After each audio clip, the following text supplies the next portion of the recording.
Very warm good evening to one and all present in the today's OBNIT on virtual platform on the theme tariff model and transformation of our power sector. Wishing you all a very happy and prosperous New Year 2021. Hope with the blessings of Lord Jagannath, you and your family members are well, healthy and safe. Today's resource person respected CMA Kesinando sir, CMA BK Das sir, past chairman of the chapter CMA SP Koro sir, CMA Uttak Naik sir, also the regional council members, ST members and stakeholders present in the webinar, chairman of South Odisha chapters, Talcher Angul chapter, CGK chapter, Raulkela chapter, Sambalpur chapter, Jajpur chapter, Balasur chapter and their team members. Chairman of the chapter CMA Mukesh Chobe and all my professional colleagues in the managing committee. I on behalf of Bhubaneswar chapter heartily welcome you all to the today's webinar on tariff model and transformation of power sector. Dear friends, most of our CMA professional, maybe in job and or in practice, have associated with power sectors and providing professional services. Hope this will be a good learning session for all of us. We have with us CMA BK Das sir and CMA Kesinando sir, who will deliver on the today's topic. Before giving brief introduction, I request Sri Tusharanjan Mahanti to play the Institute anthem.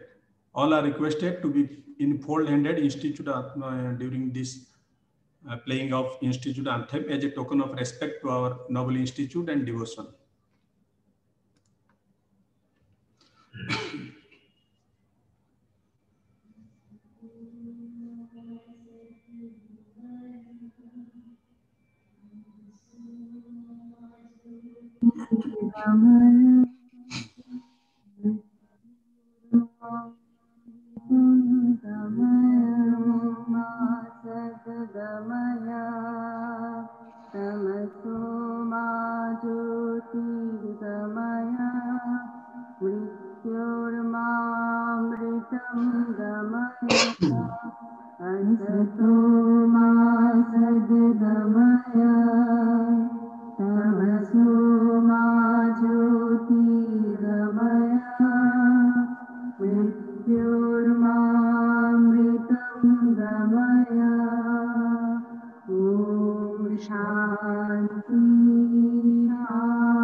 Thank you.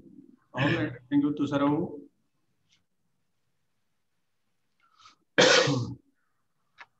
Now it is time to welcome and introduce today's resource person. I heartily welcome you both, the resource person, on behalf of the Bhubaneswar chapter and all other chapters of Odisha.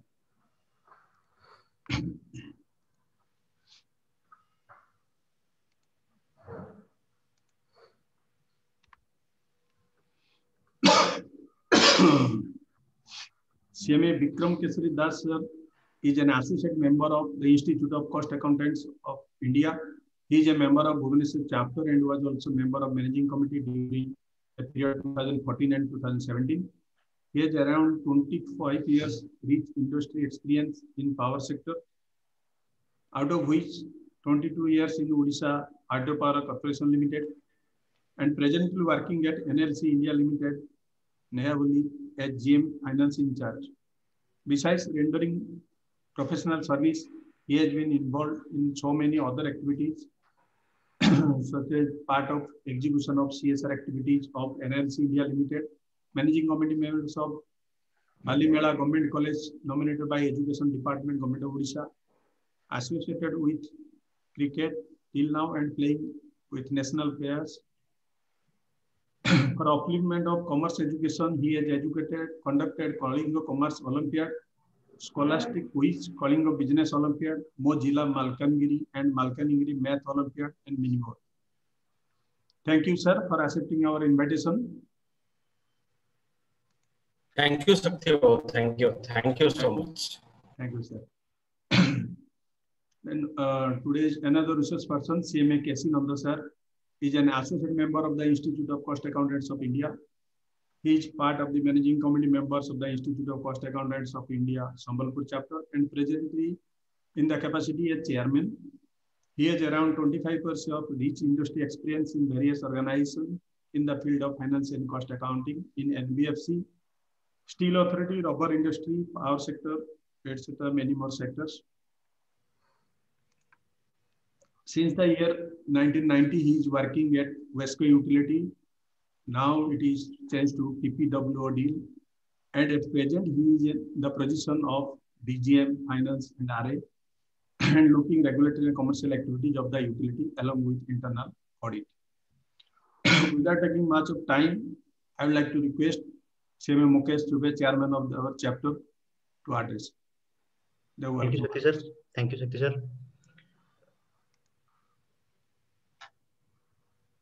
A very good evening to one and all. It's my great opportunity to welcome you all again to today's webinar on tariff model and transformation of power sector. I convey my sincere thanks and profound gratitude to all of you present in virtual platform, and continued support extended and encouraged us to conduct more and more programs in digital platform during this pandemic COVID-19 situation. Today's resource person, respected CMA K.C. Nanda sir and chairman of Sambalpur chapter of ICI, CMA Bikram Kesari Das sir, GM Finance in charge in Neyveli Lignite Corporation, CMA Shaktidhar Singh sir, chairman PD committee, CMA Ajay Samal, secretary of Bhubaneswar chapter, past chairman and team of other chapters of Odisha, our MC members, staff, and my team. Dear friends, power sector is playing a vital role in boosting the economy of our state, Odisha, and also India. Our resource person will deliver detail on the topic. Hope this will be an excellent learning session for all of us. As it's one of the core area where major professionals are engaged, so we will enjoy the session. Thank you all. Jai Jagannath. Thank you. CMA Mukesh Chubey, chairman of the chapter. Now I would like to request CMA K.C. Nanda sir, DGM Finance, TPWODL, and chairman of ICI Bhubaneswar Sambalpur chapter. Please address. Thank you, Shaktidhar ji. Sir. Namaskar to all the participants over here. It's a pleasure for me to have some interaction session, rather you can say some interaction session among ourselves regarding tariff model and transformation of power sector across the country. But more particularly, I will cover up the tariff model as of now, what is happening over here now in India as well as across our state. The number of participants are very less, near about maximum 28 is now. I hope much participant would have given pleasure to us, but anyway, we have to continue because we do not have that much of time to spare up. Now, before starting the session, I want to share a few background regarding this tariff mechanism and how it is being set. First of all, this is a tariff mechanism. It is a regulatory activity across the country. As like of others, it is also a regulatory body. Through regulatory mechanism, tariff setting is being done. In case of state regulatory commissions, the state regulatory commission will fix the tariff, and in case of central sector, CERC is the appropriate authority for fixation of tariff. If the enabling clause will be looked into, the enabling clause after section with respect to Electricity Act 2003, section 62 enables the respective state commissions to fix the retail supply tariff as well as transmission tariff, bulk supply tariff, generation tariff related to states only. These are the tariff setting process as per section 62 of the Electricity Act.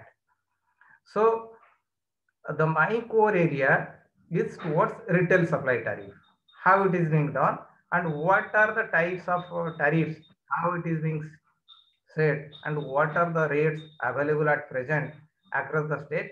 In a brief, I'll describe you, and just I am sharing a screen over here. Please have a look to that.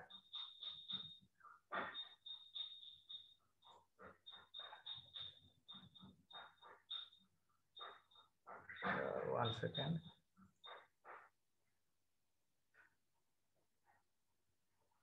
Select.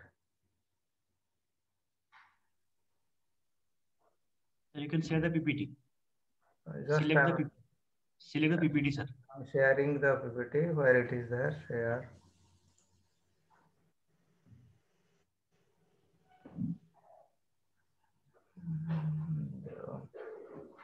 Where it will be there actually. Sir, you minimize this. Sir, minimize this screen, sir. Minimize. Minimize. Okay.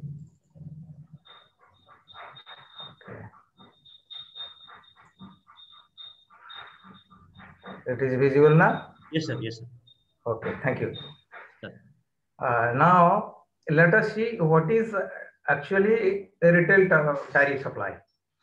So, as I say, the enabling clause, with the power of the enabling clause, the respective distribution companies across the country, they used to file their respective aggregate revenue requirement before the State Regulatory Commission on or before 30th of each and every November year. From that date, within 120 days, the respective State Electricity Regulatory Commission has to pronounce the tariff for the public by complying all the procedures within that period only. So finally, the respective State Regulatory Commission will provide minimum 7 days time for the effective date. So from November onwards till 31st of March, it has to be completed, and the effective date, if the effective date would be of the from 1st April, then the pronouncement would be by maximum 24th or 23rd of the March.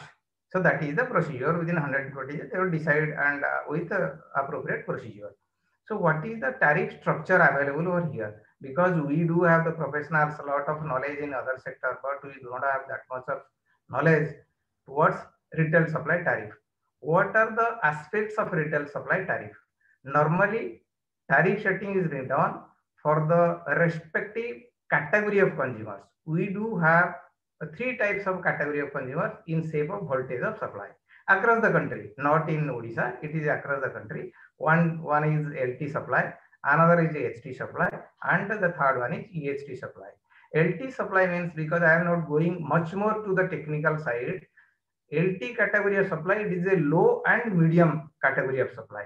Low and medium means the voltage supply voltage would be from 230 to 400 volt. Low voltage supply would be 230 volt between phases and neutral. In case of our medium voltage, it is one second. Slide movement karun as of now. Okay. So in case of low voltage of supply, it would be within 230 volt between phase and neutral. In case of medium voltage, it is 400 volt between neutral and phases. In case of HT category, the voltage of supply will start from 11 kV to 33 kV. These are the terms. 11 kV, that is 11,000 kilowatt, 1000 watt, and similarly up to it is elongation to 33 kV volt. Similarly for EHT, it will start from 132 onwards to 400 or something like that. So for LT category of consumers, the State Commission has designed, in case of Odisha, there are near about, you will see, these are the categories. Are you able to hear? See the screen? So these are the category for LT category of consumers. They have designed, one is Kutrujyoti, then domestic, then GP, then allied agriculture, then irrigation category of consumers, public lighting, then public water wash, then GP, then large industry, small industry. These are the categories in the LT sector. What are the actually what type of tariffs? What type of tariffs? There are three types of tariffs. One is first one is single part, next is two part, and the third one is three part tariff. What is single part tariff? Single part tariff means a consumer who has to pay only a single part tariff. That's only the domestic Kutrajati category of consumers are eligible for single part tariff. And two part tariff, that means a consumer has to pay the fixed charge as well as the energy charges. That is called two part tariff. And in case of three part tariffs, the consumer has to pay the monthly minimum fixed charges or demand charges as the case may be, and energy charges, and the third one is customer service charges. So when there would be a customer service charges, then the consumer will not pay the minimum fixed charge. He has to pay the demand charges. These are the types of charges. And on the basis of the types, then again, particularly for LT category of consumers, two category of consumers, they used to pay in slab tariff. One is domestic, another is GP. So for domestic category, apart from the monthly fixed charges, for each and every kilowatt of load, they will pay around 20 rupees per month for their load, available load or connected load, that we can say so. That is 20 rupees per month, or if you additional thereof also 20 rupees. And up to 50 kilowatt, then 50 to 200, 200 to 400, more than 400, different rates are there. In case of general purposes, there are three slabs. For them, three up to 100, then 100 to 200, 100 to 300, more than 300. Three categories are there. So, and they are also, they will pay monthly charges as well as the energy charges. The applicable rebate is there. So I am not going for the detail of charges because it is there in the slide, not necessary. But we have to elaborate what are the charges and benefits and rebates available over there. So that part is important to have some idea. So not necessary to go in detail about this tariff structure of 50 category of consumers. And in case of HT, similarly, the categories are like this. They do have similarly bulk supply, domestic, irrigation, allied agricultural, allied agro specified public purposes, large industry, power intensive, mini steel plant, railway, emergency. These are the category and colony supply. So for them, they have to pay the demand charges and the energy charges and customer service charges and other charges. I will tell what are the other charges they will be paying in subsequent slides. Similarly, for EHT category of consumers, in same manner, they are categorized under GP, industry, railway, heavy industry, power intensive, mini steel, emergency, and for the colony purposes, they will pay the colony charges. In detail, I will elaborate in subsequent. In the case of HT and EHT, what are the charges they used to pay?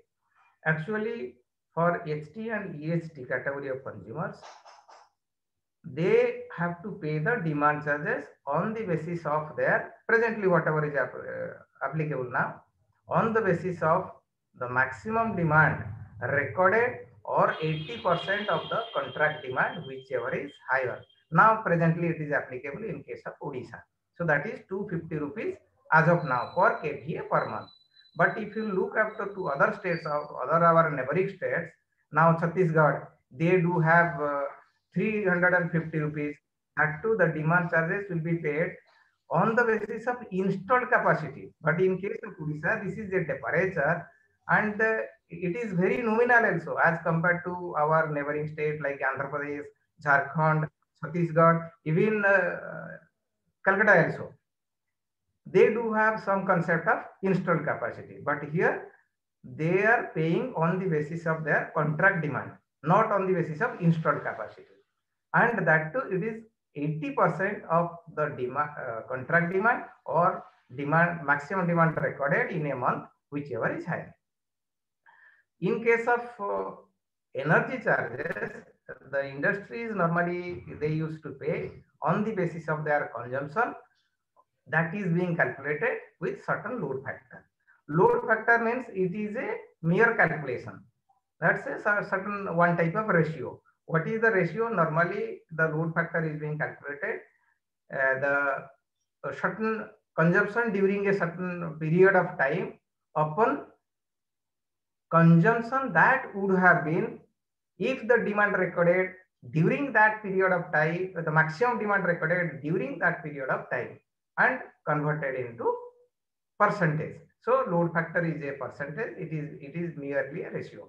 So for that purposes, if a industry or HT or EHT category of consumers will consume up to 60% of load factor, then if it is HT, he has to pay 5 rupees 55 paisa, and in case of EHT, it is 5 rupees 50 paisa. In case of HT, 5 rupees 55 paisa. If the consumption is increasing beyond that, then there is a lesser. That means more you consume, less you pay. In case of HT, they will be paying 4 rupees 45 paisa. In case of EHT, it is 4 rupees 40 paisa. That is the normal trend of tariff. Now, presently there is a compensation. That means if a industry in HT area, if its consumption would be more than 70% and below 80%, then another 10 paisa rebate is available for them. And if the consumption is increasing beyond 80% of load factor, then another 20 paisa rebate is available.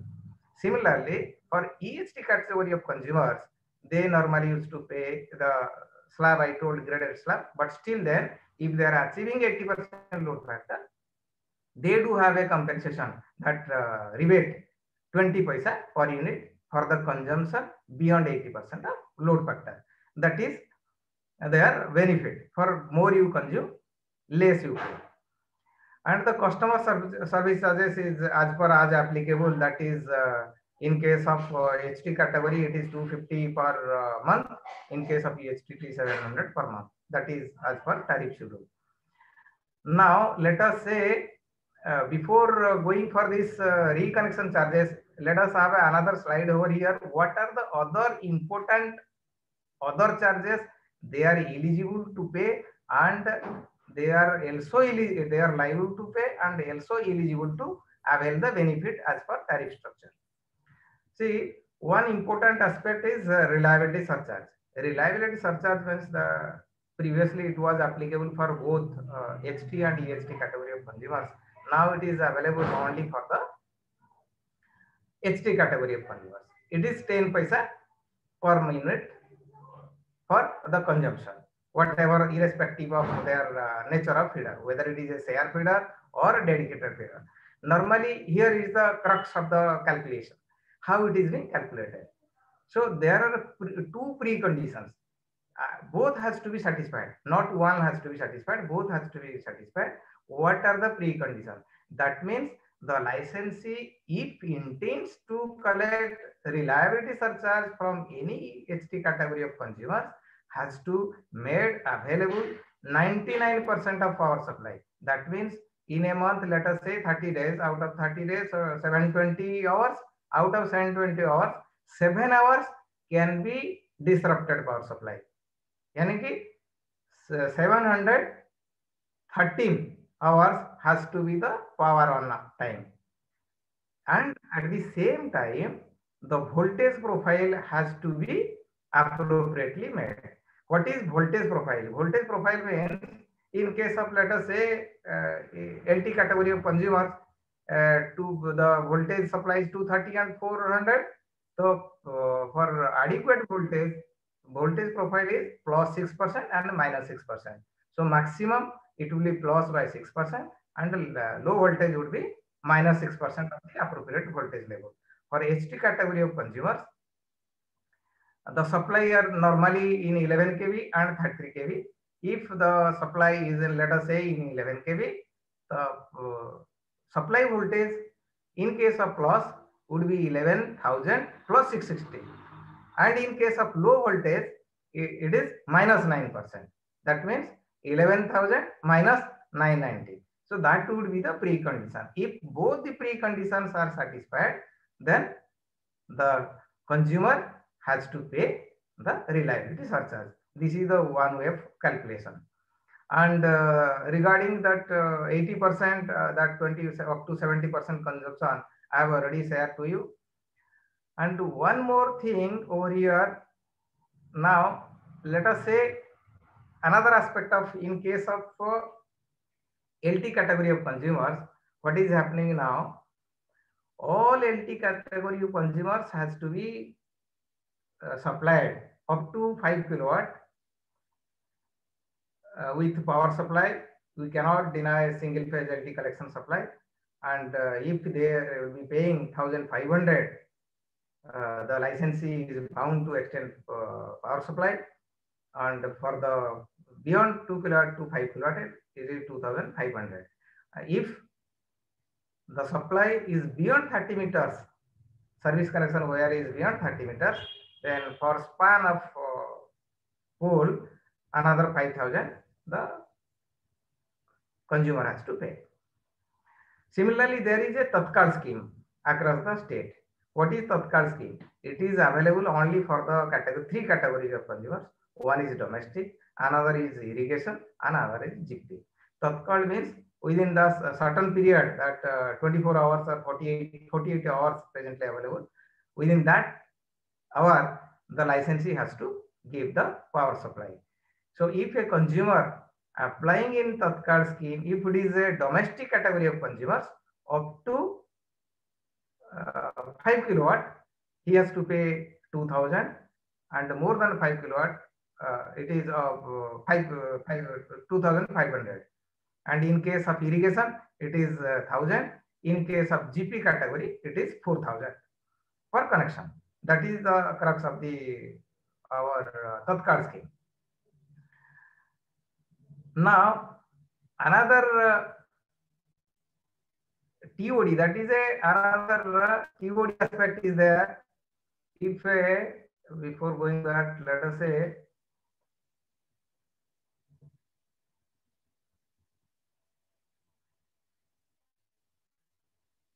now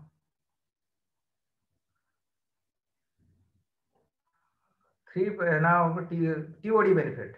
What is TOD benefit? TOD benefit is time of day. Time of day means it is applicable to only 3 phase consumers except public lighting and railway and emergency supply category of consumers. Railway is excluded because railway is a 2 phase supply. And in case of street light, it is excluded because it is in the night consumption. And in case of emergency, they are not eligible because they are taking for emergency purposes. It is a 20 paisa per unit for the consumption during the period from night 12 midnight to morning 6 a.m. Whatever they will be consuming, they will be getting to that extent. And there is another rebate to the SC/ST hostels, that is 2 rupees 40 paisa per unit if whether it is supply with the LT or ST category of consumers. It is purely for SC/ST category of consumers, that is purely government consumers. Similarly, in case of Sujal Dhara scheme, they will be getting 10% rebate, but they have to pay within the normal rebate date. They are eligible for 10% rebate. Another area of rebate is there for the particularly fisheries. So if a consumer is available within the radius of 5 kilometers from the seashore and the fishery department will restrict power supply for that month, then if any cold storage is available during that span of, in between that span of 5 kilometers, then they will pay the demand charges on the basis of demand recorded, not on the basis of their contract demand.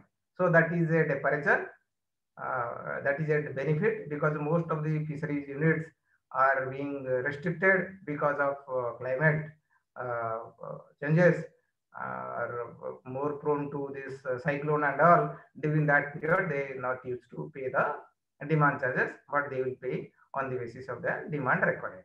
So that is a benefit extended to the fisheries. Similarly, for the poultry farms, there is a exceptional clause for them. If a feed unit is being connected, otherwise feeding units are being charged on the basis of GP purposes. If the feeding unit attached to the poultry farm, if its load is within 20% of the total connected load, then it is eligible for the this industrial category, allied agro industrial category purposes. Or else, if the feeding units connected load increases more than 20%, then the feeding unit poultry farm has to pay on the basis of GP category of consumers, which is in slab base. That is a higher tariff. Similarly, for the food processing, that is a cold storage. If any cold storage is there, normally cold storages are covered under agro industrial tariff of consumers.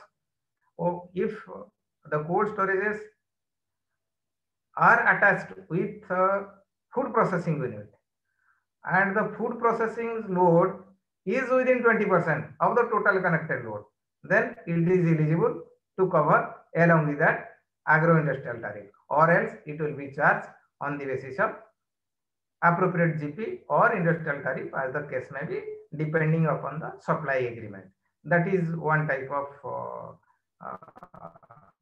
to them to cover or exclude from that benefit for both for the poultry farms as well as food processing units attached to the cold storage in both the cases.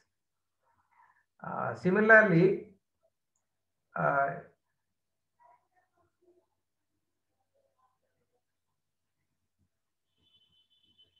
now there is another benefit available to the industrial category of consumers. That means those who are drawing power, that means their contract demand is more than 110 kVA and above. If the contract demand is 110 kVA and above, there is a restriction over there. Here what is happening? They are allowed to draw up to 120% of their contract demand. Let us say their contract demand is 1000 kVA and they can draw up to 120% in off-peak hours. That means from night 12 to morning 6 AM. That means 1200 kVA they can draw. Now, there is a restriction over here. The important point over here is that the industry has to draw during that period of time to the extent of 120%. If it draws in peak hour, even if more than its contract demand, then that off-peak benefit will be out. That means whatever you will draw, penalty at double the rate, that means 500 per kVA, presently whatever it is available will be applicable. But even if the consumer will avail more than the 120%, even if in off-peak hour, still then it will lose the off-peak benefit. So in both way, to avail 120% benefit, the consumer has to limit its drawal well within 120% of the contract demand. That is a one point of important parameter to avail load factor benefit. To avail this 120% benefit of this demand. Similarly, there are GP category of consumers, those who are drawing their connected load less than 70 kVA and up to 70 kVA, they are drawing power 3-phase and 3-wire within 400 volts or something like that. They will be billed under LT category consumers. That means they have to be billed in slab rate. Slab rate, that is up to 0 to 100, 100 to 300, more than 300, irrespective of the category of consumers. They will pay in GP category of tariff. Now, another benefit is available to another very important OIT scheme. What is OIT? Own your transformer scheme.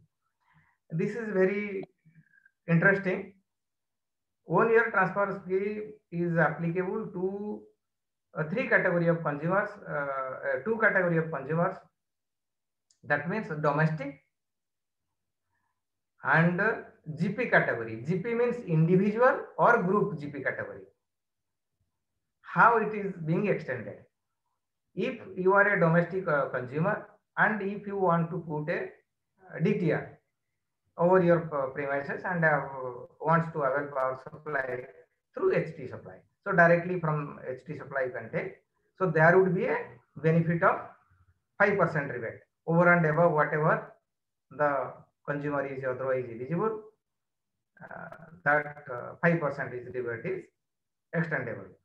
In case of GP also, if you are a individual GP consumer, yani a shop or group of shop, you can put a transformer. That normally the transformer capacity is of from 10 to 16 kVA. Beyond 16 kVA, it is not applicable. So it is limited for the small consumers, those who can avail with their own transformer. But in case of this repair and maintenance of the transformer, the respective distribution has the authority and has to maintain it. Otherwise, they can extend the benefit within that period. Similarly, in addition to this rebate, there is some power factor penalty. So this is also one type of penalty. Whatever charges I told previously for HT and EHT category of consumers, normally they used to pay demand charges, monthly energy charges, then rebate as eligible, and power factor incentive, power factor penalty, customer service charges, delayed payment surcharge, which is called as LPS also. These are the charges. Out of that, power factor penalty is a charges. These charges is applicable if they will not be maintained the appropriate power factor. It is with a certain limit from every 1% reduction from 90%, 92% to 70%, 1% for every percent of loss, for every percent fall. And in case of below 70% up to 30%, 1% for every 1% fall. Similarly, from fall of 30%, 2% for every 1% fall. Similarly, if a consumer is paying penalty, has also eligible to get the benefit of power factor incentive also. If he is paying penalty, then he is also eligible for power factor incentive. So incentive is also encouraging. If the power factor is around 0.97%, 97% and above, they are eligible for this power factor incentive, 0.5% for every 1% rise above the above 5%, above 97%. So that is another area of benefit to them. And in case of rural consumer, if you are a rural consumer, then a rebate of 5% is 5 paisa per unit is extendable to those category of consumers, those who are dwelling in rural areas. In addition to that, a digital rebate is available to LT domestic as well as LT GP category of consumers, single phase, only for single phase. If you are a single phase consumer, then it is extendable. So 2% additional rebate, it is presently available. How it, in addition to that 2%, another special rebate also is available. If a LT GP category or domestic category of consumers is paying its monthly bill and availing rebate all throughout the month, in each and every month, then the consumer can be extended one more rebate at the end of the financial year. That's at the end of the month of the March. So equivalent to March benefit the consumer will get. Similarly, another benefit to SPP category. What is SPP category? Specified public purposes. That means let us say public institutions, colleges, government institutions like NIT, or this engineering colleges, government or engineering colleges, those who are availing power supply through in HT supply, they will be given 15% benefit towards their colony or for their hostels out of the total consumption. And that 15% would be charged on the basis of bulk supply domestic category of charges, that is in around 4 rupees 50 or something like 440 or 450. 450 I do think. So that is one type of charges. And now one more charges is there. I am just showing to you in case of this aspect, reconnection charges. So if your power supply will be regulated by a licensee, then you have to pay the reconnection charges. What is reconnection charges? So they are categorized into 4 category of consumers. For LT single phase, if you are a single phase, then 150 for reconnection.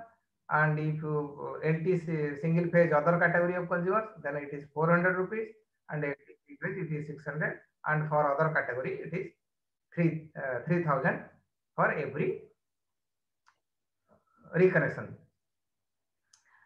And similarly, another charges, that meter rent.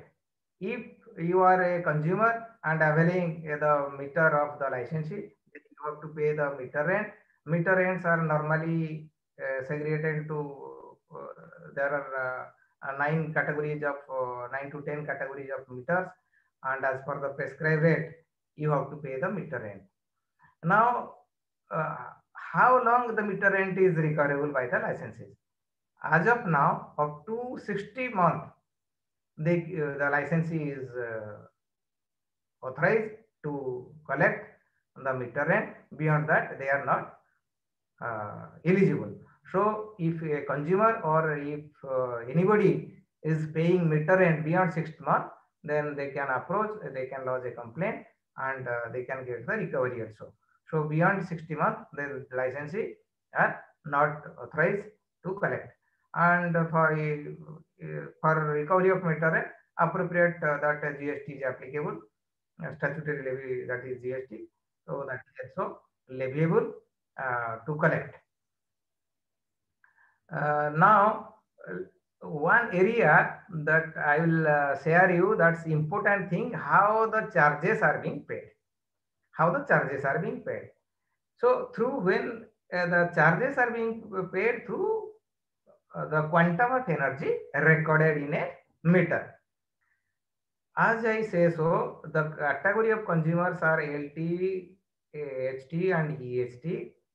Presently, the charges, monthly energy charges are being levied on the basis of kWh. So kWh kilowatt hour basis they are paying. But in case of other states, they are paying a kVH. So what is kVH and kWh? I am not going on that much of detail. It is a kWh is a active energy, and another aspect is kVARH, that is a reactive energy. So active energy plus reactive energy is the apparent energy, which is called as kVH. So most of the states, they have already started kVH billing.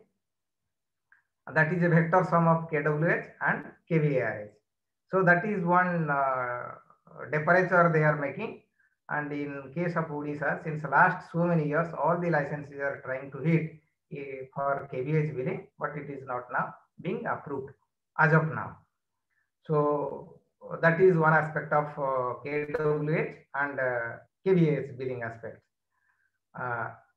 Now, another important aspect of this tariff mechanism, how overall any category of consumers can avail the benefit or avoid the penalty, or how lucidly or how wisely manage the electricity charges. That is the vital point to know.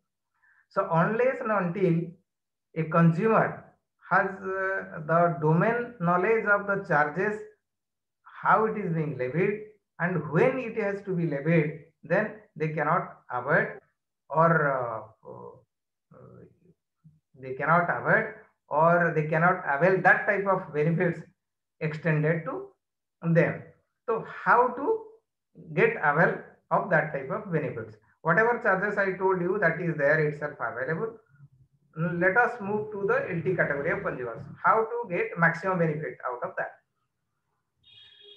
Let us say you are a domestic category of consumers. How to get the maximum out of that? As because we know that LT domestic category of consumers is being charged on the basis of this slab. 4 slabs are available, up to 50, then 50 to 100, 100 to 200, more than 200. So how a LT domestic consumer will creates its avenues to save energy as well as pay less charges? What has to check? Particularly billing cycle. The charges are being levied on the basis of monthly. So if a bill is being generated by the licensee on the basis of monthly basis, then charges has to be paid on the basis of monthly only. If it is a bi-monthly, then the consumer has to ensure whether that 50 up to 0 to 50 has been extended for the next month also. So when the meter reader will come to your house and it is well within the metering cycle, billing cycle, that is, let us say 30 days. 30 days has to be there. That has to be ensured. It is as per mandate of the appropriate existing regulation.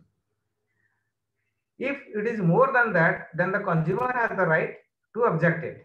And if it is for a couple of months, or if the bill is being made provisionally, then it has to be revised on that basis also.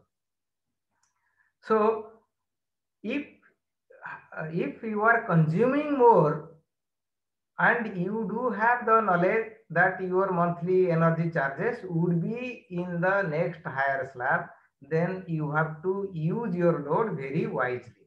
That means if anything, let us say in summertime, so whenever you are using your different loads, shut down the other loads, and wherever you are using and that load, you do avail that load, or else your total consumption will be increased to the next higher slab where you have to pay the higher slab of charges. So that way you can avoid the excess levy or higher levy of energy charges. And always be particular about your payment in monthly manner, so that you can avail the 3 types of benefits. What are the 3 types of benefits? If you are rural, as I told, 5 paisa per unit, and if you will be pay within that 7 days, then 10 paisa rebate per unit you will be availing. And in case of if you pay through online mode, 2% rebate is available. For these are the rebate areas of a domestic category of consumers. Once again. Okay. So these are the, actually before concluding, because you do not have that much of time to share you much more. So overall, these are the charges are being levied to all category of consumers across the state, which is available. And I do hope this is all about the tariff structure as of now. If anybody will put questions, they can put, or at the end of the session, we can clear their questions. Thank you, K.C. Nando sir, for nice presentation and detailed tariff model in the Odisha power sector. Now I would like to request CMA Vikram Kesari Das sir to address. Okay, thank you, Shaktiji. It's my privilege to be invited to this platform and to place my tariff model on power sector as well as a transformation. So thank you, that co-speaker Nanda sir and all participants. Now, shall I share my screen? Yeah.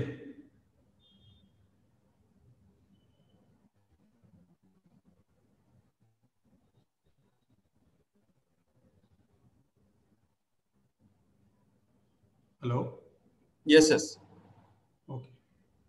Audible.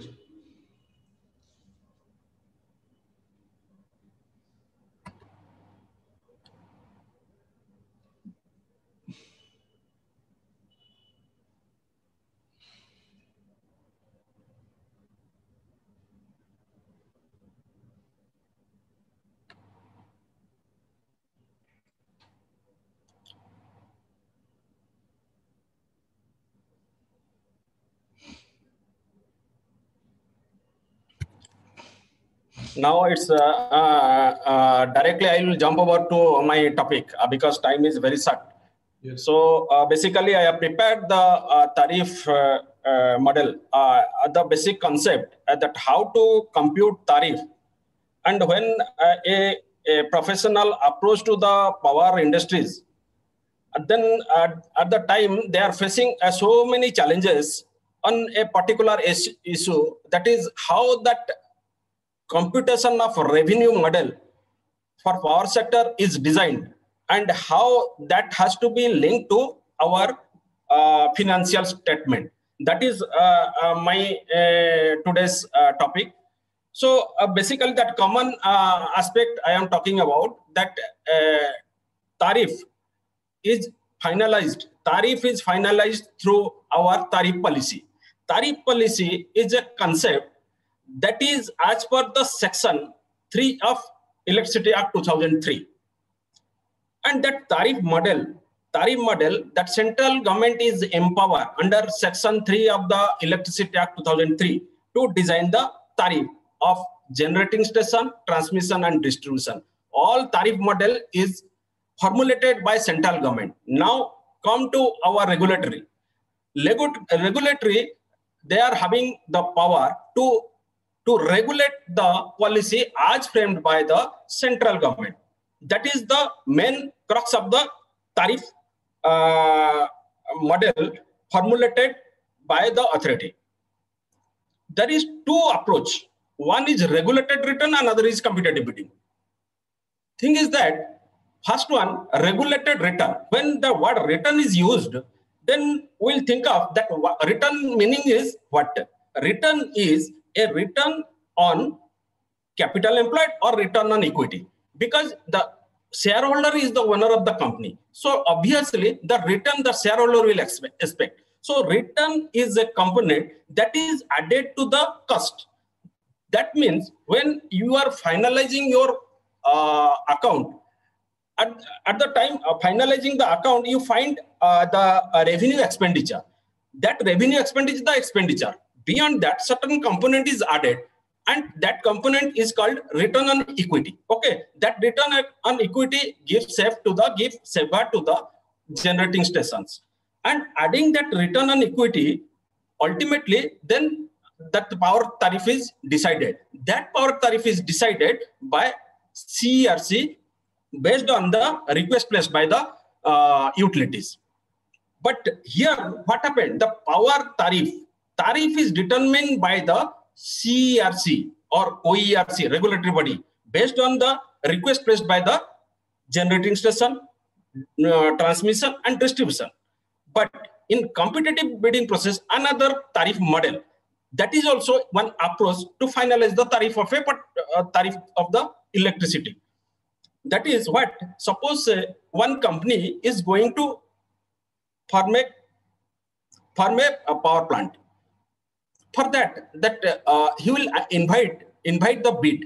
So many companies will place the bid, and they will place the bid based on they will place the bid, and they will put only that my tariff will be this much. This much means suppose 2 rupees or 3 rupees over the period of 25 years or 35 years.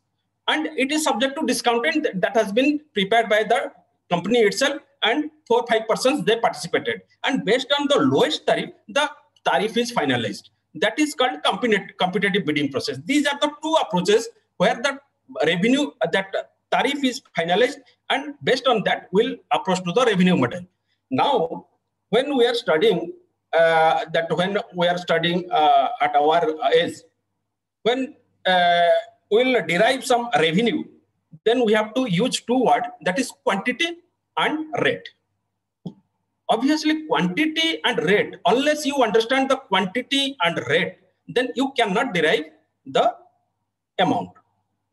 Suppose you will approach a potato shop, and potato shop is having a container of 10 kg potato, full of 10 kg potatoes, and you approach and ask that give me 1 kg potato. What happened? To your mind, it is coming that I purchased 1 kg potato. 1 kg potato means what happened? You are using your mind that I purchased 1 kg of potato and 9/10 of the potato remaining with our seller. That part, that evaluation, that analysis is coming to your mind. Am I right or wrong? Now, like that, similarly, rice, you are going to purchase rice and you are purchasing 10 kg of rice. You know that 100 kg of or 1 quintal of rice is there with seller. You are purchasing 10 kg and remaining 90 kgs are there with seller. That feelings are coming. But in power sector, what happened? When we'll go to purchase power, when we'll go to purchase electricity, then we have to understand the quantity. When we'll approach to a electricity company as auditor, when we will approach to the electricity company as a officer. Now, what happened? When the electricity will be asked, what is the unit of measurement of the electricity? Now, when we'll be asked, what is the unit of measurement of electricity, for which we have to understand. That first thing is that capacity. Capacity, I am just conceptually make everything clear about the unit of measurement, that quantity part. Then I will come to rate part and that amount. Here I have mentioned for capacity megawatt or kilowatt. Megawatt or kilowatt, what it makes sense. Suppose I am having a power plant of 100 megawatt. That 100 megawatt or kilowatt, 100 megawatt, that is a capacity of a machine. Then you have to convert that megawatt into kilowatt. 1 megawatt equal to 100 kilowatt. Now the question is, again 1 kilowatt equal to 1000 watt. Now the question is, what is the unit of measurement of the electricity? The unit of measurement of the electricity, from these 4 points, you analyze that suppose 1 megawatt plant will run for 1 hour.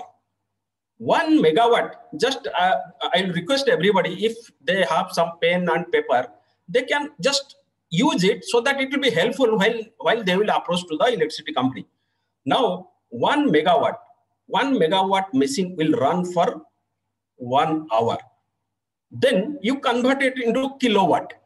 Then 1 megawatt hour, when 1 megawatt machine will run for 1 hour, it will give 100 kilowatt hour. 1 hour. That means 1 megawatt hour produce 100 kilowatt hour. That means 1 megawatt machine will produce 100 unit. Now you just remember that you used to mention 100 units, 200 units, 300 units. Unit means kilowatt hour. 1 megawatt hour machine, if it will run for 1 hour, will produce 1000 unit. If it will run 2 hours, then it will produce 2000 unit. That is the way we have to see our unit of measurement of electricity. Next.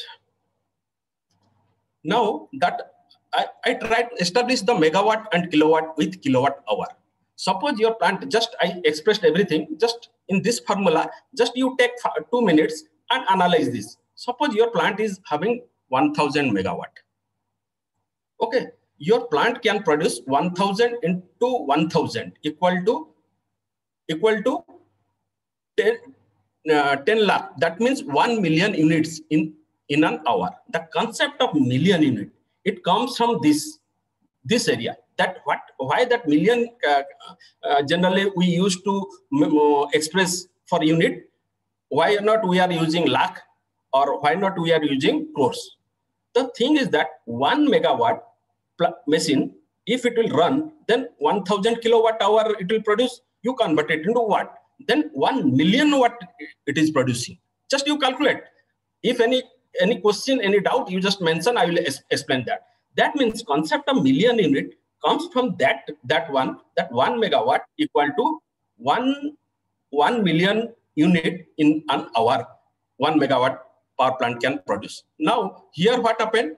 Your plant can produce 1000 into 1000 equal to 1 million units in an hour or kilowatt hour if it runs at 100% capacity. Then what happened? We say it as 1 million unit. Now a day we can produce 24 million units. Am I right or wrong? Obviously. Why? Because in a day 24 hours. If 1000 megawatt will run for 24 hours, it will produce 24 million unit or 24 kilowatt hour in a day. Now next, in a year, we can produce 24 into 365 equal to 8760 million unit or 8760 million kilowatt hour. That means I try to present before you that unit is equivalent to kilowatt hour. I am trying to relate the kilowatt hour with megawatt or kilowatt. That kilowatt or megawatt, when we'll express the kilowatt and megawatt, it is expressed for machine capacity, not for unit. When you will use kilowatt hour, then it is a unit. When you are receiving the bill from DISCOM, you can see that 100 units, 200 units, 300 units, that is called kilowatt hour. Now that I try to express that kilowatt hour, how it is calculated from that megawatt and kilowatt. Now what happened? Revenue model. Now we'll approach to the revenue model again. That we have already discussed about quantity. Quantity part is always kilowatt hour. We'll express in kilowatt hour. Now, while the revenue will determine for generating station or transmission or distribution utility. Now, first we'll go for two aspects. One is capacity charges, another is energy charges. That capacity charges is what and energy charges is what we'll discuss now. That is, I am talking about that how the tariff is fixed, for which now that revenue component is divided into two parts. One is capacity charges, another is energy charges. First, we will approach to the capacity charges. Generally, what happened, you will still see in our trial balance, the revenue expenditure, that entire revenue expenditure, excluding point number A, entire revenue expenditure is appropriated into four parts: O&M cost, interest on working capital, depreciation, interest on loan capital. But what happened? While you are appropriating the expenditure, entire expenditure to four heads, sometimes what happened? There is a different approach for company accounts and approach as for CERC regulation or OERC regulation. Entire O&M expenses are shown in the trial balance is taken out. That O&M expenditure that consists of entire salary, repair maintenance of plant and machinery, entire employee expenses, everything is considered and it is treated as O&M expenditure of a particular plant. Now, you have taken loan for working capital. and that will be there in the trial balance and revenue expenditure in trial balance. But that interest is something different from here. That interest here is fixed, some 7% say or 8% as per actual, and based on that working capital, there is one formula is there. Based on that formula, you have to derive the working capital and put the interest rate and derive the amount. That is the interest component for a particular year. Now I completed one-time expenses, interest on working capital. Now depreciation. Now depreciation part you can find in trial balance, that depreciation on machinery as per Company Act. Now what happened? Here depreciation is something different. Depreciation is calculated 5.28% of the fixed asset. So obviously from your from your accounts, that depreciation is something different for calculating the tariff. Now interest on loan capital also, long-term loan. I'm talking about long-term, not working capital. That interest also added to that. Entire thing is added. Now after that, you will suppose say you you find 100 crores. Entire for category you find 100 crores. Now after that you have to add in return on equity. Return on equity is the owner's profit. That how you will calculate? That is calculated 15.5% of your equity. Here another thing is there, that is entire capital cost. You have to make a ratio of 30:70 for equity to long-term debt. Suppose your capital employed is suppose say 100 rupees. Then your equity will be 30 rupees and your debt will be 70 rupees. In that case, suppose you have spent 100 rupees, but you found that your equity is 40 rupees. But regulatory will say you will take return on equity 30%. That means you will calculate the return on rupees 30. That means you have to calculate 15.5% of rupees 30, not on 40.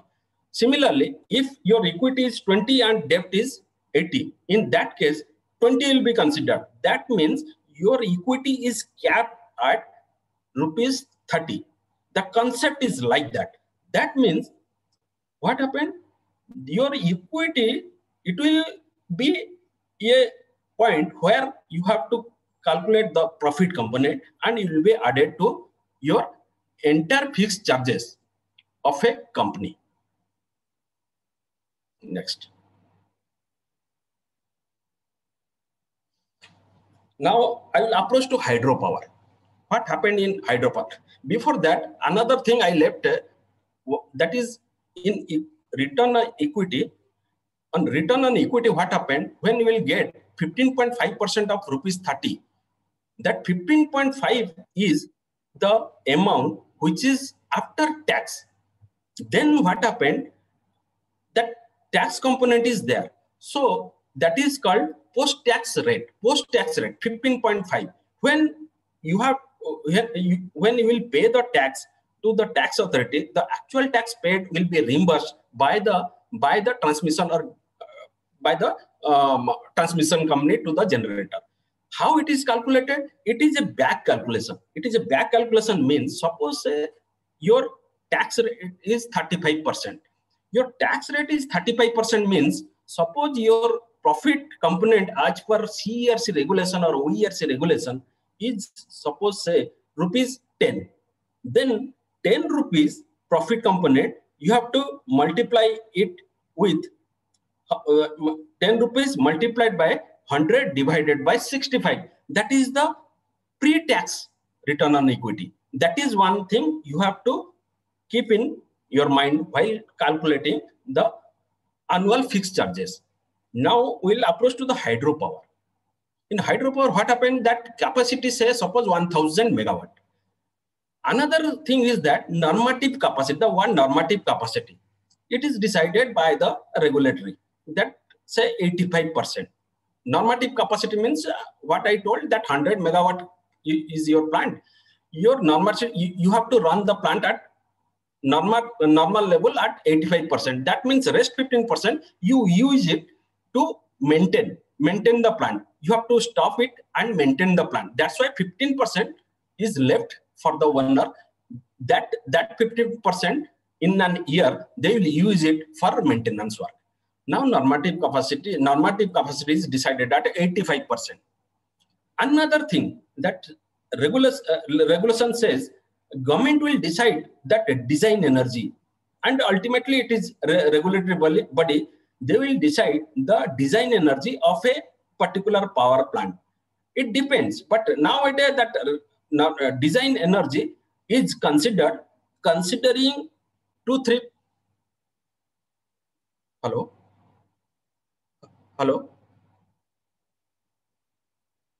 PPT show करने.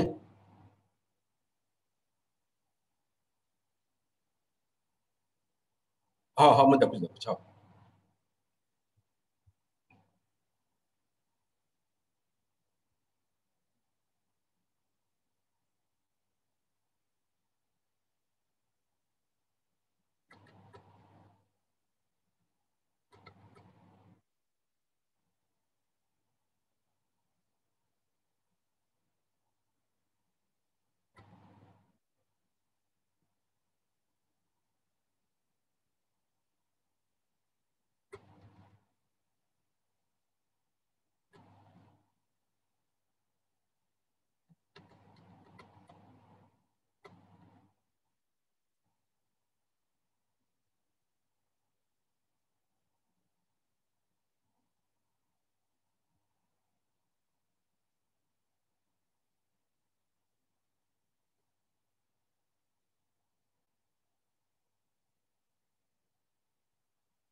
हाँ sir PPT तो show होउनी होने ना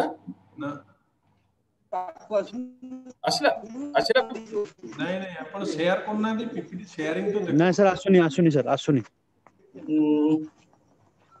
अच्छा गोटे minute share हो मु तो करी हेलो ना आसुनी सर वीडियो ये पीपीटी आसुनी सर. पीपीटी आसुनी ना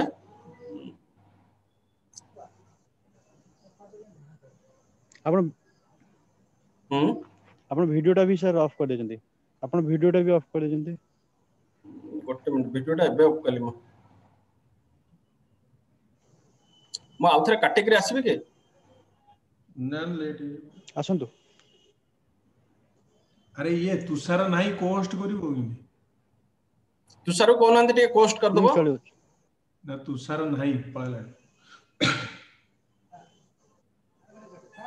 हाँ से कर दो.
सर शो करला सर आपण सिस्टम शो करछ करछ त अच्छा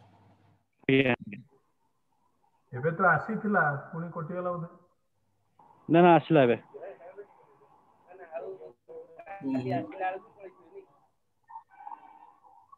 स्क्रीन टा शो करला आपण पीपीटी सर ऑन करंतु स्क्रीन अच्छा पीपीटी टा ऑन करछ एक मिनिट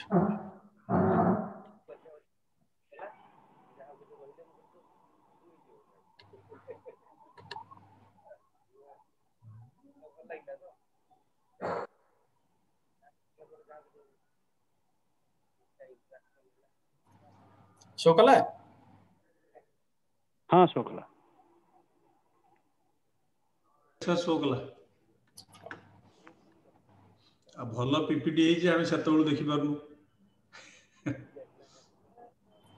ओके ओके हाँ now what happened we'll discuss about that hydropower that what happened that suppose say capacity is 1000 megawatt and normative capacity is 85%. Normative capacity is generally fixed by the regulatory and normative capacity and is 85% means we have to you have to see that 15% is meant for repair maintenance, that is planned and force outage something there in the plant, for which that out of 365 days 15% of that days will be used for maintenance of the plant. So 85% capacity, if we run that machine, then so another aspect that is decided, that is design energy. Suppose say it is 5,000 million unit. How that 5,000 million unit is decided? It is decided even if that normative capacity at 85%, suppose that in terms of million unit, if it comes suppose 7,000 million unit, but design energy is decided at 5,000 because in hydropower that rainfall and downstream consent, suppose you continue if you continuously generate the power running the machine, as a result that in downstream that flood may occur, it is subject to that direction of the district administration, that considering all the fact of the situation of the power plant, design energy is decided. That is called 5,000 million unit. Just I am taking the example of a particular for particular project for better understanding. Now, kindly put it full screen, full screen. Yeah.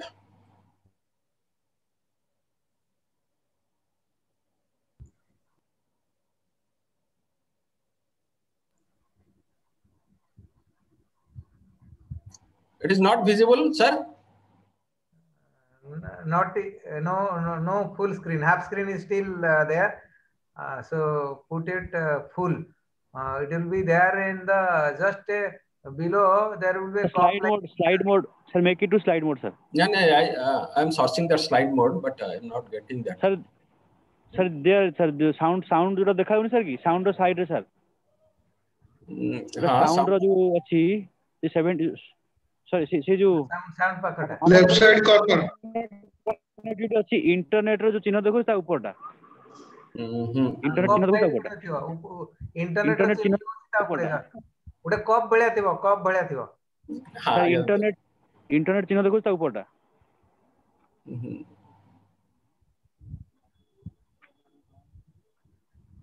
yes sir there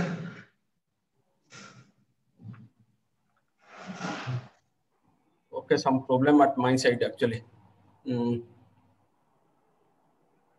Sir, still it is not visible, na? Okay. No, it is visible, sir. It is visible. Carry on. But screen is. You carry on, sir. It is visible. You carry on. Visible, bhai. Okay. In the meantime, I will manage that to get it full screen. Okay, sir. Next, what happened? That your plant can produce that is now that design energy is 5,000 million unit. Now we have to suppose say we got the annual fixed charges is 500 crores as approved by the CRC. How that 5,000 crore is divided into two parts. One is what I previously told. One is energy charges. Another is capacity charges. That 500 crores that consists of entire 5 components as I stated in previous slide. From 500 crores, now 50%, that 50% is energy charges and 50% is capacity charges. It is the rule and that is the principle of getting the energy charges and capacity charges derived from annual fixed charges. Now, that energy charges per unit, how it will be derived? That energy charges per unit, as I told, 250 crores is the numerator, and divided by in previous slide, what I show you, that 5,000 million unit. Now, that entire energy charges, 50% of annual fixed charges is called energy charges, and it is divided by design energy as stipulated by, as decided by the CERC or OERC before finalization of tariff. Now, the 250 crores is divided by 500 million unit. 500 million, it comes to 0.5 rupees, that 50 paisa. That is the energy charges. That energy charges, that 50 paisa, as the quantity you sold, it is immediately multiplied by the energy charges and derive the revenue generated from energy charges. Next, if generator sells 250 million units, then we'll get 125 crores. Suppose generator sells 750 million units, then generator will get 375 crores in a year. That is the energy charges, how a generator is deriving or getting from selling the power. Now, capacity charge. We will come to capacity charges. As I told previously, that 50% is energy charges, we discussed already. Now, rest 50% is 250 crores. How we will get that as revenue? By as revenue for the company. Suppose I told you that plant availability factor is that normative availability factor is 85%. If plant is available at normative level, 85% capacity, then what happened? We'll get entire 250 crores. That means, suppose your 85% capacity, simply you show it to your SLDC, State Load Dispatch Center, that my plant is ready at 85%.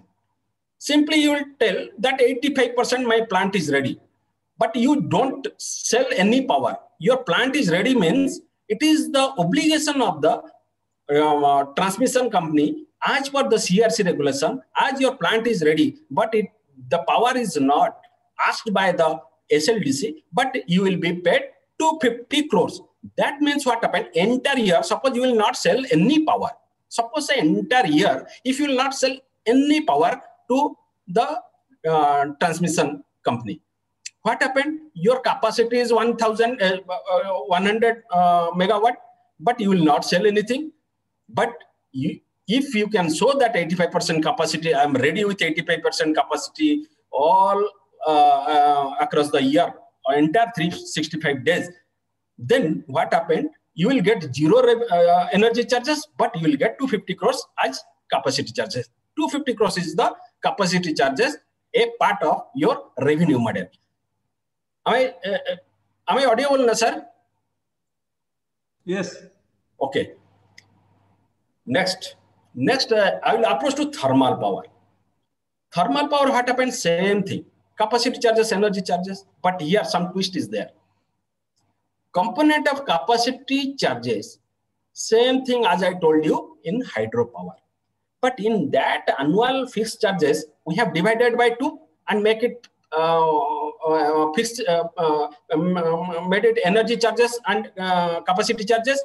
Here what happened? Here entire component, 5 components, sum of the entire 5 component will be treated as annual fixed charges. That is called fixed charges. That is called capacity charges. There is no energy charges in it. That means if you will keep the plant ready at normative level, then entire 500 crores, suppose say it is 500 crores, then entire 500 crores you will get. But the question arises, what is then energy charges? There we have divided 50-50 energy and capacity charges. Here entire 5 component is capacity charges. Then we'll discuss about that. What is energy charges? Energy charges is primary fuel cost plus secondary fuel cost. Remember, primary fuel cost and secondary fuel cost. primary fuel cost, what happened? Primary fuel may be coal or lignite. Coal or lignite. Then how that coal is measured? Then as a cost accountant, we have to think of the unit of measurement, obviously, as I told you in electricity. Now, primary fuel is suppose a coal. Coal is measured in terms of million ton. Coal is measured in ton, but always we use it as million. Million in place of lakh, crores, like your power. Here, the coal is measured in terms of ton. Now, 1 million ton, suppose like in power sector, we are selling it is 100 megawatt, 1000 megawatt plant, 5000 megawatt plant, 200 megawatt plant. Like that, in mines, how you will term it as capacity? My mining capacity is 10 million ton, 20 million ton, 3 MT, 4 MT, wherever you see that MT means million ton you can produce in a year. That conceptually we have to clear that what is coal mining or lignite mining. That is mining industry that is attached to the electricity industry. So that's why we have to understand the coal industry unit of measurement. That means again 1 million ton equal to 1 million ton equal to 160. That means 10 lakh ton. Just interpret. Now 1 ton equal to 1000 kg. Suppose price of the coal is 2000 per ton. I try to make it conceptually clear because we are having thermal power plant, NTPC is there, OPGC is there. So we have to understand why I will approach to audit that companies. Suppose coal price is 200 per ton. So unit of measurement is ton, and suppose our coal price is 200 per ton. That 200, how it is decided? Same formula as I told you, the CRC regulation 5 point, similarly 8-9 points are there. Based on that, coal price is determined, and that guideline is issued generally by Ministry of Coal. It is generally issued that coal guideline, coal pricing guideline is decided by Ministry of Coal, not by regulatory authority. So suppose say 2000 per ton it is coming. Then cost of coal per kg is ₹2. Now next we'll come to next slide. How the cost of coal is derived. To get coal, we have to remove overburden. Suppose in Mother Earth, immediately if you will excavate, you will not get the coal.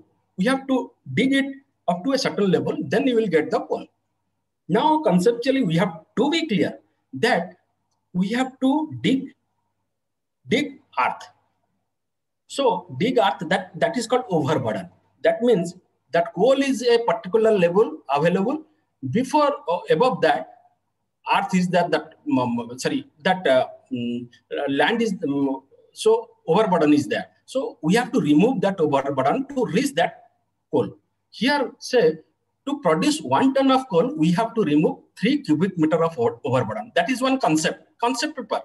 You have to be very clear about the concept paper because I am talking about the industry conceptual thing, and it has to be applied in our costing purpose. That is very, very important for all cost accountant, those who are hearing. Now what happened? Suppose we'll dig 3 cubic meter, then we'll get 1 ton coal.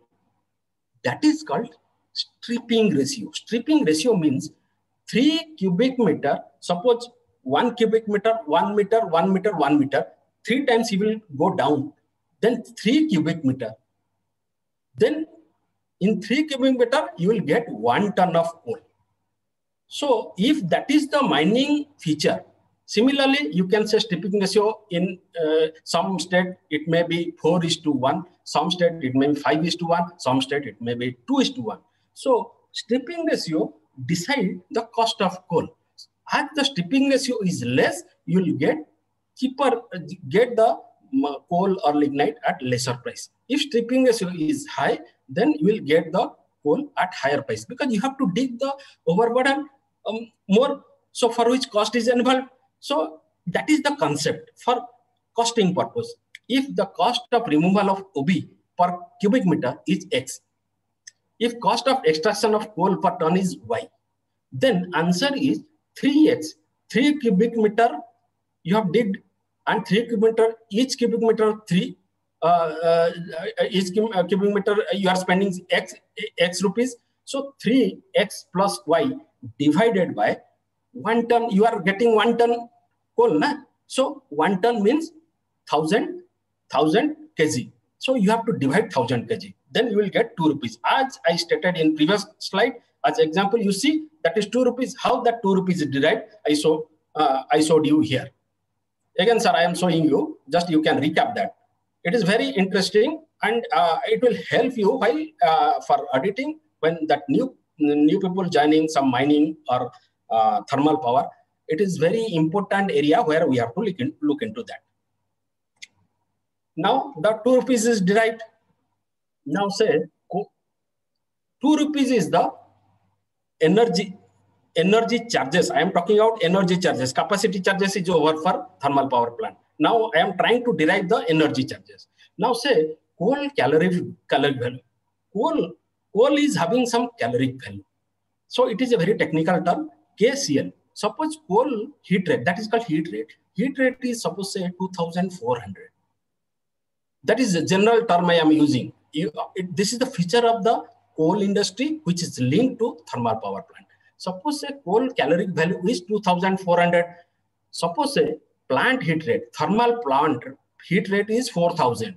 That means what I am trying to say, my thermal power plant needs the heat rate from the input at the level of 4000 KCl, caloric value. That is called KCl. That is the term, unit of measurement. So my thermal power plant is asking the input which should have 4000 caloric value. But I am having coal caloric value 2400. And that coal, my unit rate is 2 rupees per kg. Then what will be my energy charges? That means to produce 1 kilowatt hour power, that 1 unit of power, the coal consumption is 4000 divided by 2400 equal to 1.67 kg. Definitely you have to use 1.67 kg of coal to meet the need of that thermal power plant to produce 1 kilowatt of power. Am I clear or not, sir? Now, primary fuel cost is 1.67 into 2. I told you that cost of fuel is rupees 2, cost of coal is rupees 2. As I stated in previous slide, that 2 rupees I multiplied with 1.67 kg I use to produce 1 kilowatt hour power. So it comes to 3.34. That means my energy charges per unit is coming 3.34 kilowatt hour. As I sell, another variable cost is secondary fuel. That is also there. Suppose a diesel is used 1.64 paisa per kilowatt hour. So ultimately 4 rupees is coming as variable or energy charges for thermal power plant.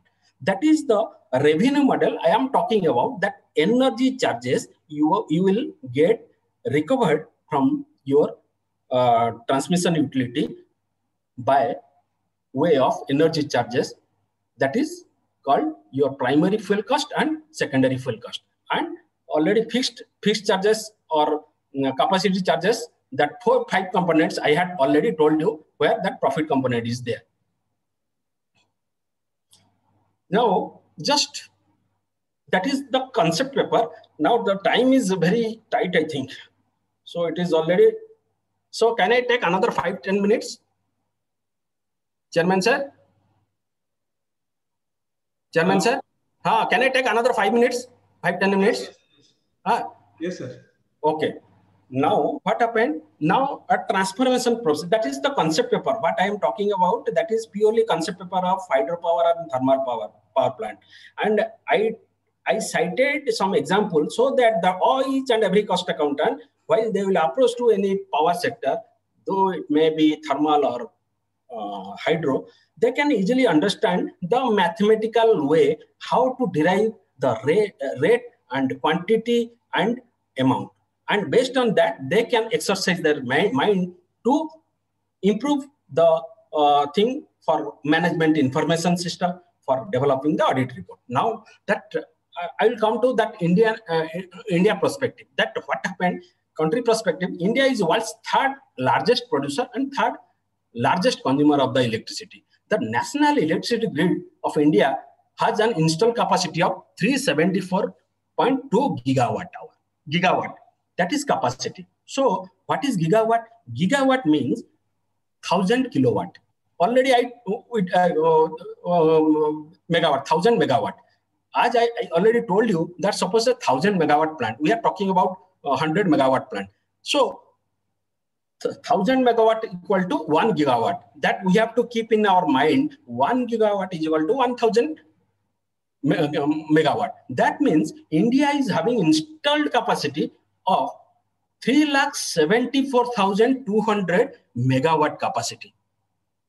I am interpreting and exercising the mind how to think of that about gigawatt and megawatt and kilowatt as of 31st December 2020. Now, renewable power plant, which also include large hydroelectricity plant, constitute 36%, 36.17%. Now, just I have given you one statistics. Entire 374,200 megawatt power plant, the central government is having 94 gigawatt, 94,000 megawatt.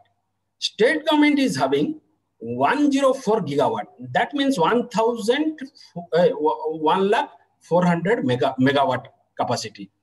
Private companies, they are having 1,76,000 megawatt capacity. Next. During 1920 fiscal year, the gross electricity generated by the utility in India was gross electricity. Just I am talking about, as I told, that is capacity. Now, Indian perspective, I am talking about what we generated in terms of unit. Now, the gross electricity generated by utilities in India was 1383.5 trillion watt hour. So just I am conceptualizing the thing that why I am citing that figure. That is what I told, 275,000 megawatt capacity. Now we are consuming we are generating per year 1383 trillion watt hour. So we'll convert it into another way. 1383.5 trillion watt hour. So kilowatt hour, that is the unit. Middle one is the unit. Kilowatt hour is the unit of measurement. But I converted into watt and put trillion. Now I put that kilowatt hour. When I put the kilowatt hour, my analysis, it is coming 1.3835 trillion kilowatt hour. Sorry, this wrongly it has been mentioned. It is billion kilowatt hour. Wrongly, I have mentioned trillion. It is billion. Billion. Just rectify those who are listening. Rectify that 1383.5 trillion watt hour equal to 1.3835 billion kilowatt hour India is generating, equal to 1383500 million unit. Okay, sir. Just you check and analyze anything that is called the entire generation of the country for last year in terms of kilowatt hour, watt hour, and million unit. This is the statistics that I have collected from that Google. You can also get. I don't want to waste the time. You can see that. Now the transformation process. Here, India ranks 6th in the list to make significant investment in clean energy by allotting $90 billion. 90 billion That means here again billion is coming. That from 2010 to 2019, the process you think that how that India is investing in clean energy. That means renewable energy. That is like solar, hydro say, or wind, all these things. That already India has invested 90 billion. Just you put 90 billion equal to 90 into suppose say US dollar, multiply it 80 into 100, so that in terms of crores you will get how many crores it will come. That is the formula. Every time nowadays when I will suggest you, whenever you are listening the budget, everything is there, but you have to first understand million, billion and trillion. If you can understand, then it is very easy for the cost accountant to approach into each and every aspect and derive the cost and everything and analyze. Now, second one is growing population along with increasing electrification and per capita usage will provide further impetus. Power consumption is estimated to reach 1894.7 trillion watt hour. Already we have discussed. Now we are generating 1345 trillion watt hour. Now our target is to generate 1894 trillion watt hour by 2020. That means that component is in line with the target of achieving our economy of 5 trillion dollar economy. Similarly, sir, I will skip. These are the things that is not, you can also get, but I want to explain, but time is very short. I'm skipping this slide also. Now, this is very interesting. Now in transformation process, what happened? Our object is that to decarbonize the future of power sector. That means that we want to keep our environment free from emission, free from CO2 emission. Okay, from that perspective, that is a transformation process for which government is focusing on renewable energy. Why that renewable energy government is focusing? I am trying to establish in objective way, so that in mathematical way, if you can understand, then you can establish that why that government is focusing on that renewable energy. Basic thing, we commonly know that because we are focusing on renewable energy to reduce the carbon in environment, to reduce the CO2. Now you see the statistics, 41% is coming 13.7 gigatons. For 13.7 gigatons of CO2 emission, which constitute 41%. It derives from where? It derives from electricity. You know that pollution that is coming from electricity that constitute 41%. That is the concern for the government, for entire world. Similarly, that 26% from industry and 25% from transport sector.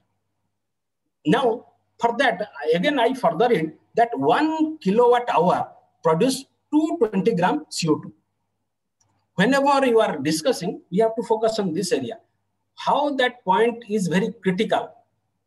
And that critical point was discussed in Paris Agreement, where the India is the signatory, and for which India is now focusing on Indian climate to make it carbon free.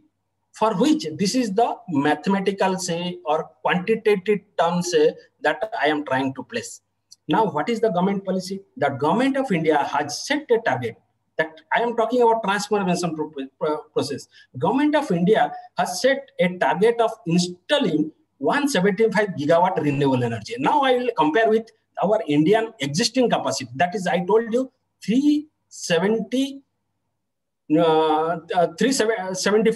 gigawatt. Now India is trying to establish 275 gigawatt renewable energy, which includes 100 gigawatt solar, 60 gigawatt wind, and 10 gigawatt biopower, and 5 gigawatt small hydropower. The question is whether that renewable energy, if renewable energy will come, whether thermal power station and fossil fuel used power plant will be stopped.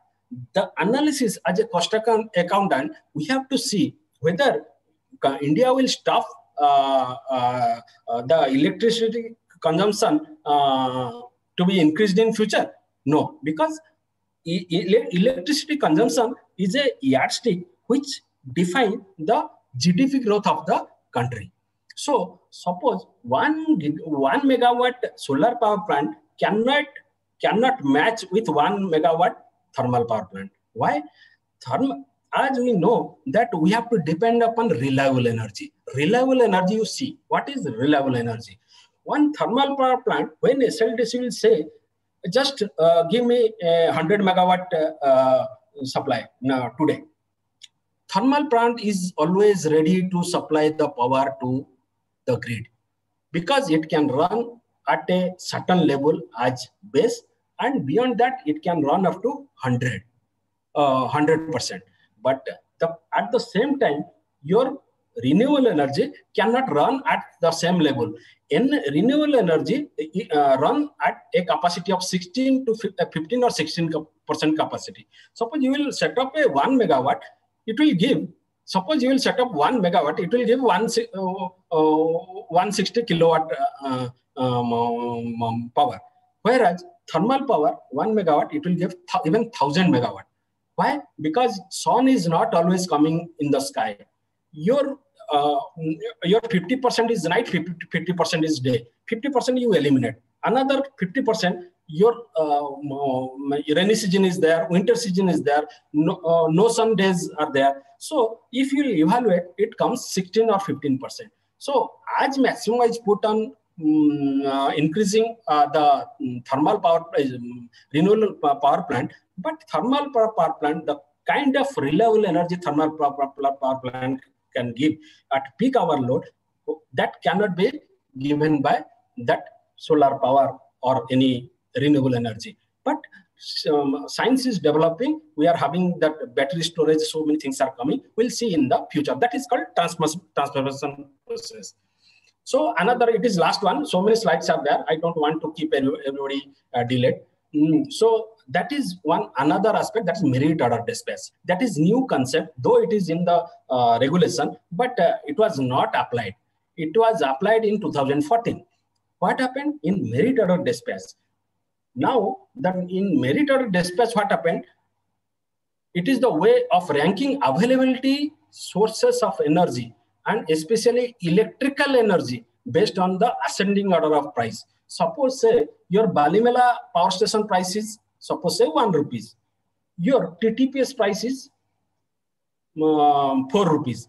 So Balimela power plant rank will be higher, and TPS thermal power plant, suppose Talcher thermal power plant rank will be at 17 or 18 or 19. First, they will use the power of that hydropower, that power ranking at number 1 based on that low cost basis. So that is a algorithm or some formula is there. Meritindia.in, you can just now, you can check there. It is a algorithm or formula inbuilt in there. So it is automatically coming the ranking of the generating station. Based on that, SLDC will take the power on least cost basis. That is one transformation process what I am doing, that for which we have to develop and improve our efficiency factor in our generating station, so that we can chase the low cost generating power station. These are the general things, but I am having so many things to tell about this, but time is very short. So right now the time is already 8:30. So can we conclude with this, Yes. Mukherjee? If any question, Yeah. participant So can ask, or there is no queries in the chat box, but anyone can ask question. okay.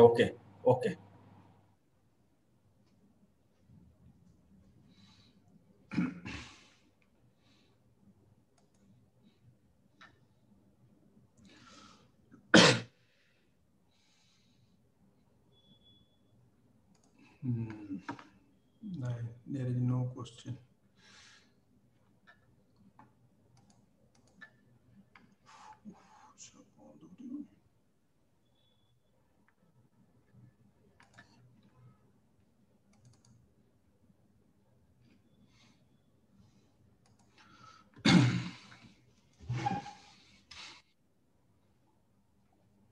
Okay, there is no question.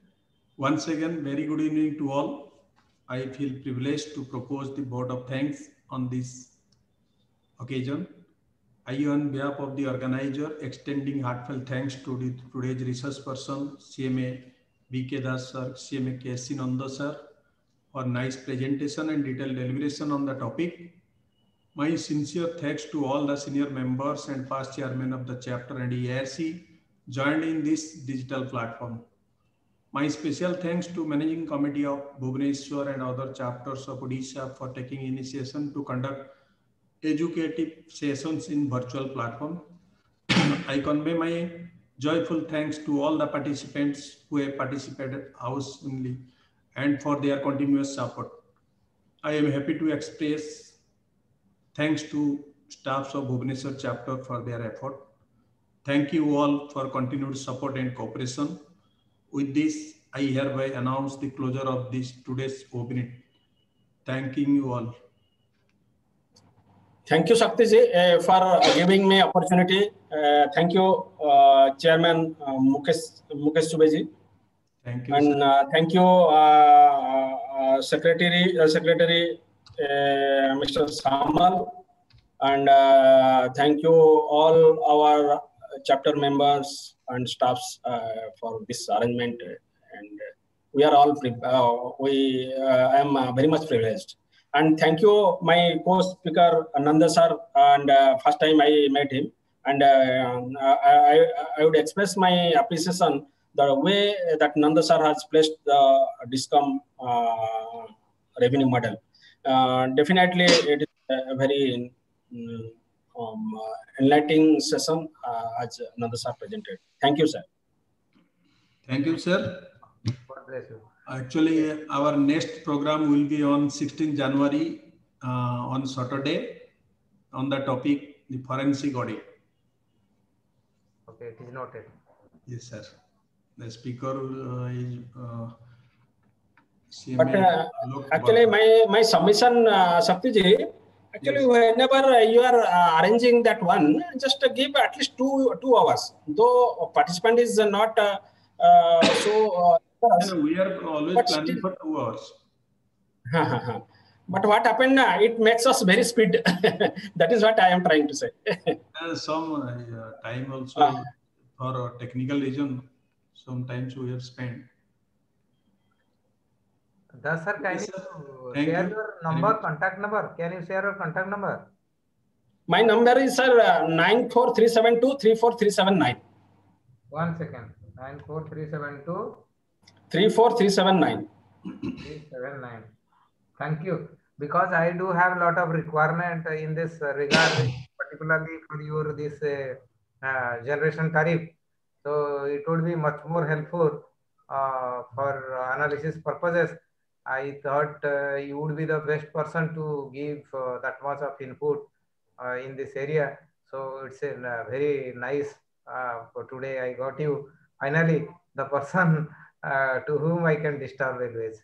Yeah, thank you so much, sir. Actually, I have prepared that one, not as for that CRC point-to-point that rules and regulation, just a mathematical way I tried to present to make our cost accountants understand, so that what happened, when they will approach to any power sector, they can easily prepare their cost sheet and understand the cost sheet, and they can ask the question. For which I try to place the quantity and rate aspect and ultimately amounts. It's great actually. Nicely done. Nicely done. Thank you so much.